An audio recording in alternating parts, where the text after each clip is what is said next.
नमस्कार, मी वैष्णवी कल्याणकर आणि मी तिकडी या मालिकेमध्ये नली हे कॅरेक्टर करते. आता तिकडी म्हणजे काय हा प्रश्न बऱ्याच जणांना पडलेला असतो, कारण ही फार पूर्वीची कन्सेप्ट आहे. 3 भावांनंतर जी चौथी मुलगी होते ती तिकडी असते आणि तिला अशुभ मानलं जातं. तर या सगळ्या गोष्टींवरून आमची एक कन्सेप्ट आहे सिरियलची. आणि नली जे कॅरेक्टर मी करते ते स्ट्रॉंग आहे, ते नुसतं सहनशील नाही आहे. तर ते तिच्याबरोबर ज्या चुकीच्या गोष्टी घडत आहेत, तिला जर कोणी काही चुकीचं बोललं तर ती त्याला फेस करते, फाईट करते, असं एक स्ट्रॉंग कॅरेक्टर. नमस्कार, मी पार्थ घाटगे म्हणजेच तिकडी या मालिकेतील वेद खोत. आणि जेव्हा वेदला कळतं की गावात नली नावाची मुलगी आहे आणि ती तिकडी आहे आणि तिच्या बाबतीत खूप आधीपासून अपशकुनीय डाग लागलेला आहे आणि तिच्यावर नेहमी अन्याय होत आला आहे, तिला त्रास होतो या गोष्टीचा, तेव्हा तो कुठेतरी तिला त्याच्याविषयी काळजी वाटायला लागते आणि मग तो आउट ऑफ दी वे जाऊन तिला मदत करायला जातो. आणि मग वेद आणि नलीचं नातं कसं पुढे जातं आणि त्याला गोदा कशी निमित्त ठरते हे गोष्ट बघितलं तुम्हाला कळेल. ऑडिशन्स देणं तर चालू होतंच आणि त्यात जेव्हा या सिरियलसाठी ऑडिशन आलं तेव्हा आर्टिस्टचं माझ्यामध्ये सगळ्यांचंच होत असेल की काही ऑडिशन्स वाचले की आपल्याला ते जवळचे वाटतात, की असं फील होतं की हे केलं पाहिजे किंवा आपण हे छान करू शकतो आणि हे आवडेल लोकांना. हे जे एक फिलिंग असतं ना ते मला या स्क्रिप्टबद्दल आलं आणि माझी अशी इच्छा होती की इथे सिलेक्शन व्हावं आणि तसं ते झालंसुद्धा. आणि मग पुढे लुक टेस्ट वगैरे वगैरे वगैरे करत शूटिंग चालूही झालं आमचं. आणि तिकडी ही कन्सेप्ट वेगळी आहेच, त्यासोबत हा जो जॉनर आहे तर मी आतापर्यंत काहीच हॉरर वगैरे केलं नव्हतं.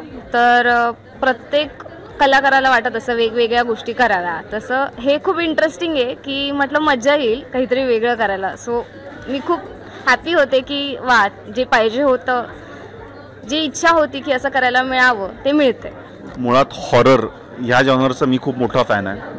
माझ्या घरी नारायण धारापण, रत्नाकर मतकरींची पुस्तकं खूप वाचली जातात. माझ्या आयुष्यातलं पहिलं पुस्तक हे नारायण धारापांचं होतं. म्हणजे मी जे पहिलं पुस्तक वाचलं होतं ते हॉरर होतं. त्यामुळं हॉरर या जॉनरचा पगडा खूप मोठा होता आणि मला कधी ना काहीतरी खूप इच्छा होती या जॉनरमध्ये काम करायची. आणि त्यानिमित्ताने सन मराठीच्या निमित्ताने ह्या जॉनरमध्ये काम करायला मिळतं आहे. आणि एक वेगळी गोष्ट आहे, जे रूढार्थाने दैनंदिन मालिकेचे जे विषय असतात त्याच्यापासून त्याला काय छेद देऊन काहीतरी वेगळं प्रेझेंट करायचा प्रयत्न करतो आहे. आमची अख्खी टीम प्रयत्न करते. त्यामुळे या प्रयत्नांना तुम्ही एकदा चान्स द्या आणि आमची मालिका नक्की बघा. प्रोमोची आम्ही खूप वाट बघतच होतो आणि जसा प्रोमो आला खरंच म्हणजे अंगावर काटा येण्यासारखा प्रोमो झाला आहे. आणि लोकांच्या कमेंट्स पण आल्या की साऊथ फिल्मचं जसा प्रोमो ट्रेलर वगैरे असतो तो साऊथचा फील येतो आहे त्या प्रोमोमध्ये, तेवढा पॉवरफुल झाला आहे तो. कारण त्याच्यामागे आम्ही तेवढी मेहनतसुद्धा केली आहे. आमच्या डिरेक्टर सरांनी, DOP सरांनी तेवढं काढून घेतलं आहे आमच्याकडून. आणि 2 दिवस शूट होतं, रात्रभर शूट होतं. आणि ते जे लिफ्टिंगवाला पार्ट होता की तो गुंड उचलून मला खांद्यावर टाकतो, तो आम्ही इतके वेळा रिटेक केला आहे वेगवेगळ्या लोकेशनला की माझ्या पोटावर रॅशेस आलेल्या एक बरेच तास शूट केल्यानंतर. आणि मला खूप पेन लागलेलं की आता नाही होते, आता जर त्यांनी परत खांदं टाकलं तर मला दुखेल. तर ते तिथपर्यंत झालेलं आणि ते तेव्हा दुखत होतं, पण आता जे बघितल्यावर असं झालं की त्या दुखण्याचं हे फळ आहे. मी आधी ॲक्शन कधीच केलेली नव्हती, त्यामुळे खूप नर्वस होतो ॲक्शनला घेऊन आणि मला जमेल की नाही. आणि मी नुकताच थोडासा आजारी होतो, त्यामुळे आजारातून थोडासा विकनेस होता बॉडीमध्ये. त्यामुळे मला असं डाऊट होतं की मला जमेल की नाही, मला त्यांना जसं हवं तसं करता येईल की नाही. पण आमचे जे ॲक्शन डिरेक्टर होते ते वारके सर आणि आमचे जे डिरेक्टर त्यांनी माझ्याकडून ते करून घेतलं.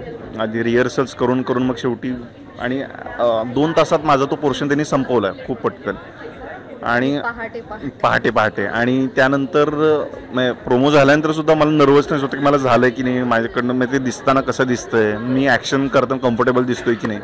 पण जेव्हा प्रोमो बघतोय तेव्हा कळतंय की त्यांनी ते बरोबर काढून घेतलं जे त्यांना हवं होतं आणि त्याचं सगळं क्रेडिट त्यांनाच जातं. कोण बघायला मिळणार आहेत हे मलाही नाही माहिती, पुढे जाऊन स्टोरीमध्ये कोण इन होतील. पण आत्ता जी आमची टीम आहे, म्हणजे हे नुसतं सांगायचं म्हणून सांगत नाही आहे मी, खरंच खूप चांगली माणसं आहेत सगळीच. म्हणजे आतापर्यंत कधीच असं काही वाद होणं किंवा खटका उडणं, एकमेकांचं न पटणं असं काही झालं नाही आहे. आम्ही सीन करायच्या आधी प्रॉपर रिहर्सल करतो, एकमेकांना सांगतो की कुठे काय रिॲक्ट करायचं आहे, कसं घेणार आहोत कोण. ते खूप छान सुरळीत चालू आहे आणि असं चालू राहावं अशी माझी इच्छा आहे. मुळात हा जॉनर वेगळा असल्यामुळे प्रत्येकानं आपापलं काम खूप सिरियसली घेतलेलं आहे आणि प्रत्येकाला सीन्स चांगलेच करायचे त्या हेतून प्रत्येकजण काम करतो ॲक्टर्सपैकी, त्यामुळे रीडिंग भरपूर होते. आणि आम्ही जेव्हा ऑनसेट जातो तेव्हा ऑलमोस्ट सगळे प्रिपेअर्ड असतो, जिथं वेळ वाया जाऊ नये, कारण हा ऑलरेडी हा जो जॉनर आहे हा तसा वेळ घेणार आहे. त्यामुळे आमच्याकडून किंवा आमच्या निष्काळजीपणामुळे अजून वेळ जाऊ नये ह्याची आम्ही काळजी घेतो. बरं, आता ह्याला हॉरर म्हणावं की नाही हे तुम्हीच ठरवा. आत्ताच इथे येण्यापूर्वी आमचं 2 दिवस नाईट शूट होतं आणि शूट ज्या ठिकाणी होतं तिथून आमच्या रूम्स होत्या त्या एक अंतरावर होत्या. म्हणजे जर कुठे वॉशरूमला वगैरे जायचं असेल तर आम्हाला तिथे यावं लागायचं गाडीने.